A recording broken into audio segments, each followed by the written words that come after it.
and welcome to Legal Affairs. My name is Diamond Liddy, and I'm the public defender of the 19th Judicial Circuit. We have a wonderful show today. We're going to be talking to Deputy Chief Milo Thorton, and we are so excited you're here. Milo, how are you? I'm fantastic, and I'm excited about being here. Thanks for the invite. Oh no, well it was, you know, not to get into the political nature of the sheriff's race, but it was a long, hard-fought race, and of course Sheriff Del Toro prevailed and made you deputy chief, which is a really big deal. So congratulations. I'm excited for the opportunity. You know, I think it's important for you to know that I started my career here under Sheriff Bobby Knowles. Most people don't know that. Oh my God, I did not know that. And let's start, as I told you before we started rolling.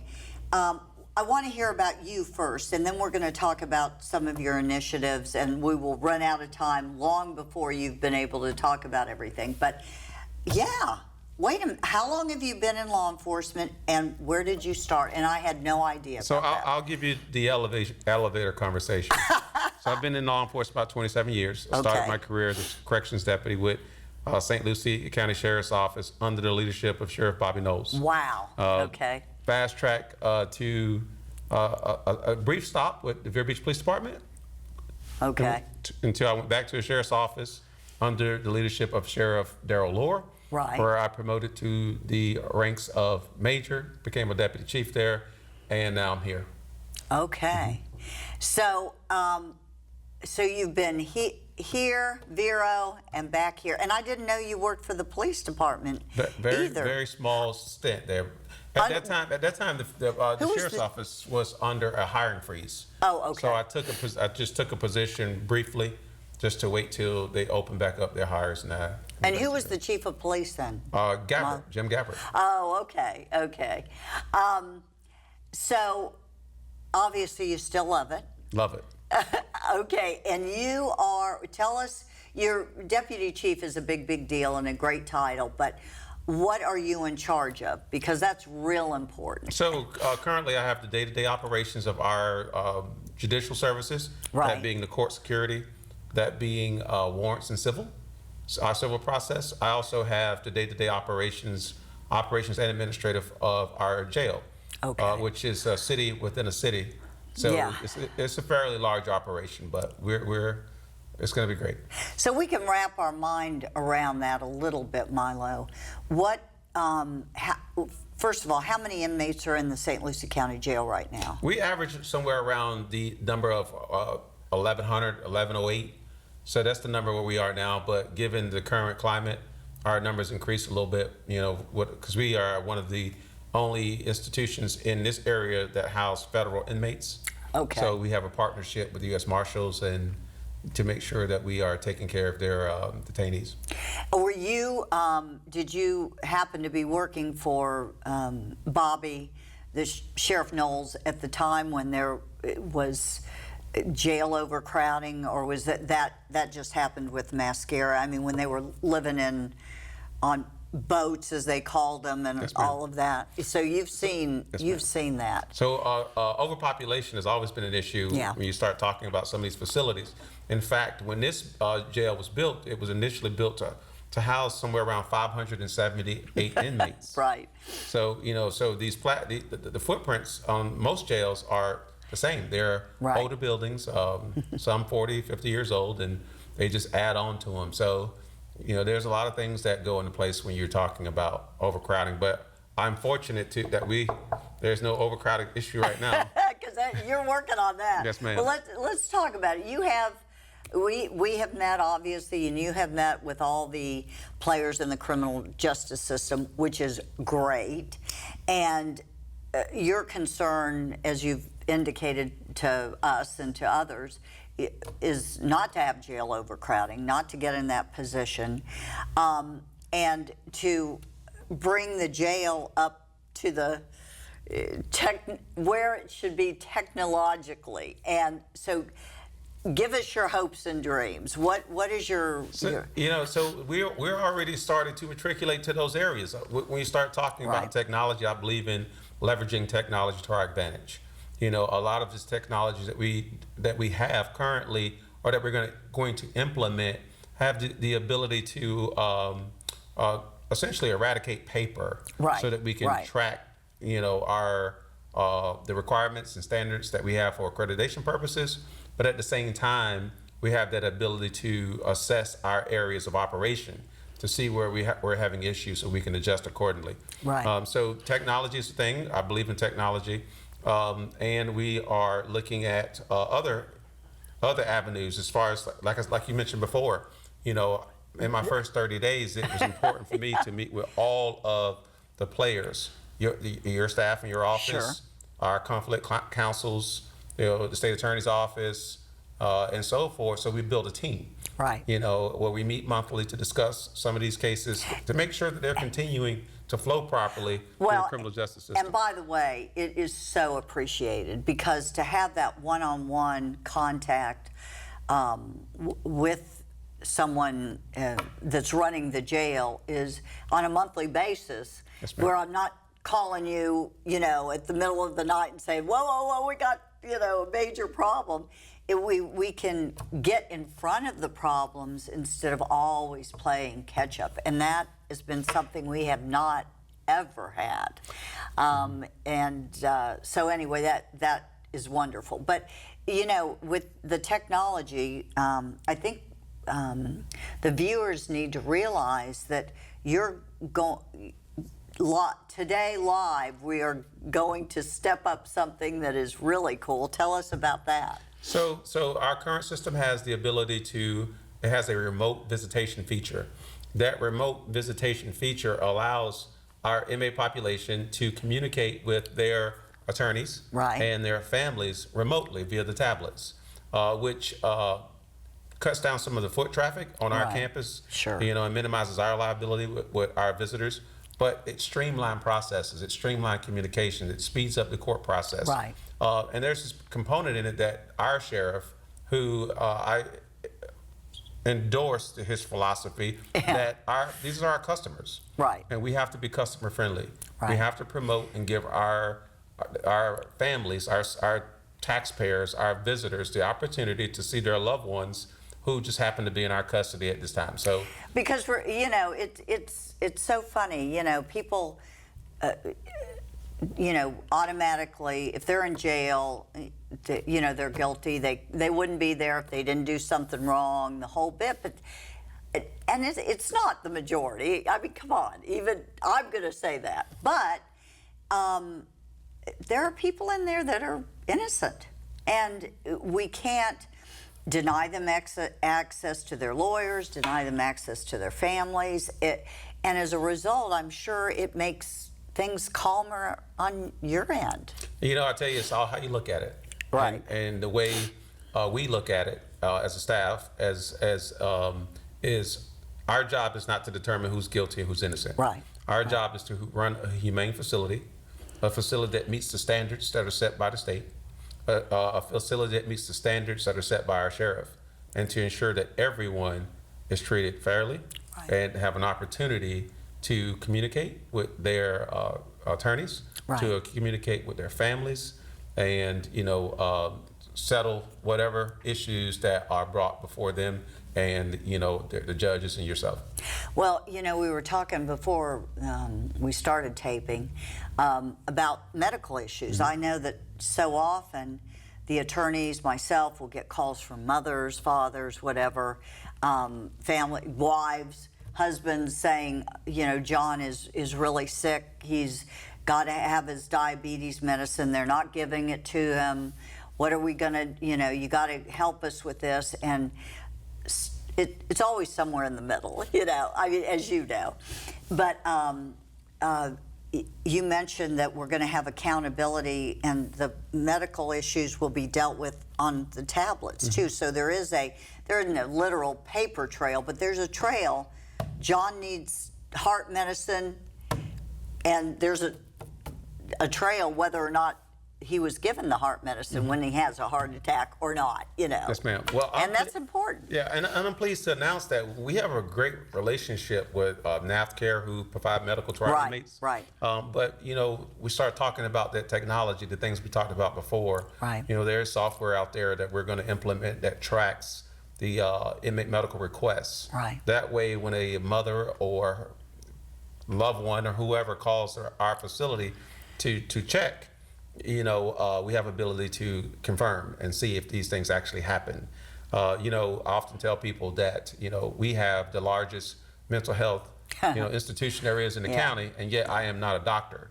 But we're responsible for caring for these folks. So putting those parameters in place to ensure that these things actually happen, that our inmate population get the services that they are required to have, right. is extremely important to me. It's extremely important to our sheriff. So we want to make sure that it's taken care of properly. Well, and you nailed it. I mean, it's no secret. I've said it on the show in various situations. I mean, there are so many mentally ill people now. Mm-hmm. Much more. I mean, you've been in the system forever, yes, ma'am. Too. Yeah, I mean, it's just growing and growing. I can't explain it. I don't know if you can. If you can, please go right ahead. But it's serious. Yes, ma'am. And it's dangerous for your officers too. It is, and I think sometimes it comes down to making sure before we make an arrest that we determine if this is a mental health crisis, right, or it is a criminal encounter, right. Right. So those are things that we're going to be working with our law enforcement partners just to make sure that we're educating our deputies and police officers to look for those signs of a mental health crisis, right, versus a actual violation of law. Right, and there is a difference. There's a big difference. And I appreciate you saying that. I'm just curious, I cannot help myself. With all the immigration stuff going on and scooping up the illegal aliens, et cetera, are they being housed at your jail, or what is the situation? So yes, ma'am. We have a partnership with the, like I said, the U.S. Marshals, and we are one of the federal holding facilities in our area. So we do hold detainees, okay. But the process that we currently have, like I said, the sheriff was very matter of fact about this, that we absolutely have to support the laws of his state. Right. We have to support whatever laws that are coming out of Tallahassee in the governor's position. So we do have and have had some detainees in our facility.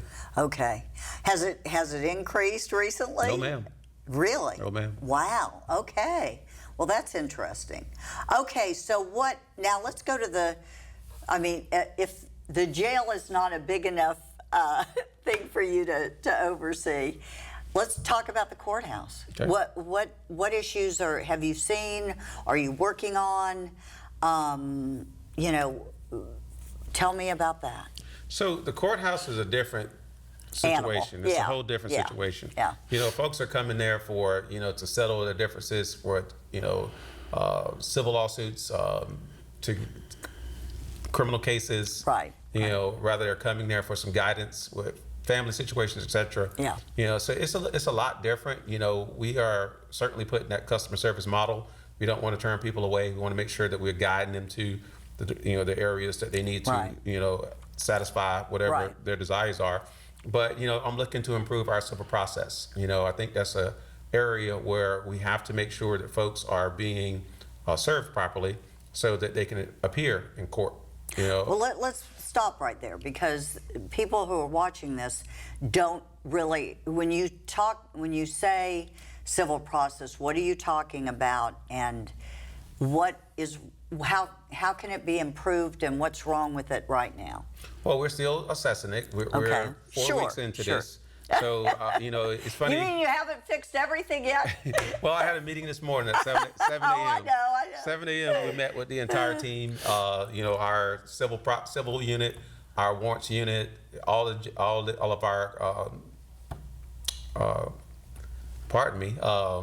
court security personnel, Right, etc. right. Just to make sure that everyone knew the direction that we were going to roll in together. Okay. And execute accordingly. So we are clawing back from a lot of those things that were parameters that were placed in place Yeah. when COVID was a thing. Right. And making sure that we're getting back to the physical serving folks to make sure that they are not being held in contempt or anything like that, or just missing Right. court cases or whatever the judge's orders are that are coming down. So we can talk for an hour on civil process because it's Yeah. so in depth, but it's one of those areas that we have to make sure that we are matter of fact that we're executing on. So Well, and when you talk about civil process, you're talking about being served to appear in subpoenas, injunctions, Right. writs, things of that. things of that nature. You know, it's so funny. You bring up COVID, and of course we've talked about it before too. I mean, there's just that excuse is gone. I mean, people rode that train much longer than they should have, and it's time to get past that. Yes, COVID was bad. COVID delayed things. We got behind because of things. Things were done on Zoom that should not have been, but were because of the pandemic. But you know, to realize that we're way past that, we got to move on and do things in person and do it right. I really embrace, you know, because it's been an excuse for far too long. Yes, ma'am. Now, what about security in the courthouse? Do you feel comfortable with that? Have you stepped it up? Have you rolled it back? I mean, what should the general public, expect when they go into the courthouse? I'm very pleased with our court security team. Yeah, those guys do a fantastic job. Yeah. You know, when I tell you I've spoken with our partners, I've spoken with all of our partners, including our chief judge, who gave me a great report card on our security staff. Yeah, I got an A good. with those guys Oh, and girls, good, so I'm good. happy about that. But we're going to continue to assess and try to make it better. You know, Right. I want to exceed the expectations when you talk about court security. But you know, a lot of those guys have been with the agency for quite some time. You know, they're not new to this job, Right. And they know they're the true professionals. So I'm happy about that. So when someone comes in the courthouse, they have to go through the X-ray machines. the Yes, X-ray machines to make sure. So if they have anything in their pockets, that goes through. Mm-hmm. So the public can generally feel pretty safe. I mean, you hear all these crazy things. The woman getting on the Delta plane and, who never had a ticket, got through, Yes, ma'am. I mean, you're just like, how can this happen? How, and it's scary to, especially if you've never been in the courthouse before and it's your first time, no matter what the reason, it's intimidating. I mean, we're used to it. So going through the, detector, whatever, doesn't faze us at all. But to the general public, it's scary. But they can pretty much rest assured that people have been screened once they're in there, correct? Yes, ma'am. Our courthouse is safe. Yeah. We are one of a few courthouses that have a explosive dog on premises. Oh, and he is so wonderful. He's the star. He's the star of the team. Everyone loves him. How could you not love him? And speaking, we have several of our members over there who are trained in bomb detection, etc. Right. And they participate with our bomb team. So we have one of the most secure courthouses I believe, in the state. Right. And we're going to continue to look at, like I said, leveraging technology, to ensure that all of our visitors are safe, including, our judges and their staff. Right. So I'm excited about it. And of course, there's what are called bailiffs in every courtroom when there's court going on, Yes, to ma'am. protect the court personnel as well as the public. So give me, I mean, tell me some of your, we're going to be able to have, you know, video conferencing at the jail, which is going to be fabulous with inmates. What else do you, the medical requests online, that's going to do so much. What else do you are you hoping for? Of course, I know all this takes money, and that's a whole nother thing. You know, the sheriff's got to go before the board and get all the funding for all your hopes and dreams. Law enforcement isn't cheap. Oh no, it isn't cheap. But you know, we intend to be judicious of our taxpayers' dollars. Sure. You know, and make sure that we are good stewards. You know. But the most important thing is to make sure that we are providing the service. Right. You know, the service that is expected from our community. You know, they expect for their family members to be taken care of. Right. They also expect to have the ability to communicate with them. They also expect for them to be safe while they're in our custody. So those are all things that, you know, that we are going to do. Right. So we'll continue to roll out new programs and, you know, entertain new ideas. There's a couple things that I got to talk to you about that we haven't discussed yet. But these are programs. These are programs that are intending to that we're going to do when we release these folks from our custody. They're better than when they came. Yeah. You know, when we start talking about having programs where they have the ability to learn how to draft resumes. Right. When they have the abilities to learn how to interview, right? You know, and get jobs. You know, these in partnering with some of our community folks that have these jobs available for them. You know, to enter back into our community with employment is huge. Well, you know, you can punish them all you want, and that's part of our system. I get it, but if we haven't done something to make them better and to get them on the right track, we've missed the boat. We call it corrective action. That's right. And let me tell you something. They're coming back. I mean, most people aren't serving a life sentence or getting the death penalty. That's a very small percentage. Yes, ma'am. So people serving sentences, whether it's in the county jail, whether it's prison, are coming back, and they're probably coming back to their community that they grew up. And there is no good reason not to work together, as you know, and we have, to help them get employment, housing, drug and alcohol counseling when they get released, to continue all that so that they're, you know, not frequent flyers, as we call them, and they're not back in your jail and in my office time and time again. And, you know, it's funny, it works, and I think you can vouch for that. I totally agree. You know, I've seen those success stories, you know, and I just feel like if we just continue to work together to make sure that we are doing, you know, what this community expects of us. You know, we put ourselves in these positions. You know, so it's time for us to do what we say we were going to do and take care of folks. Right. How many people, Milo, do you have under you? Ooh. Yeah, you don't want to think about that. It's like, okay. You know, I tell you, I have adopted the same position the sheriff, you know, has for us. You know, my job is to serve them. Right. So I have a couple hundred. And how many law enforcement officers is there in St. Lucie County? I know the sheriff mentioned, because I haven't seen all the things that he's seen since he's taken office. I know he said we have somewhere over 800 or so personnel. Wow.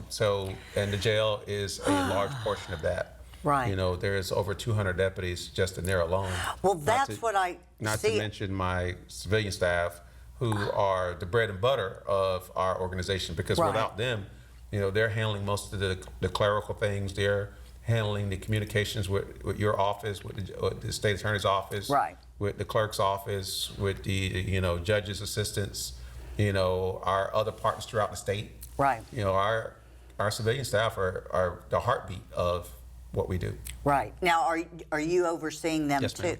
Whoa. Okay. That is a large. That just sends chills up and down my spine. Of course, I always kid. When like the sheriff will moan because he's got all of St. Lucie County. I always say, well, I've got 4 counties, so I don't want to hear anything. But I certainly don't have that many employees. Oh my goodness, that is a lot. I think short of the superintendent, he may be the second largest employer in the county. Oh, I'm sure. And so Sheriff Del Toro's now got his feet wet. Do you feel things have kind of settled and starting to? Are you still figuring it out, or what? Where are you? You said settled? Yeah, I know.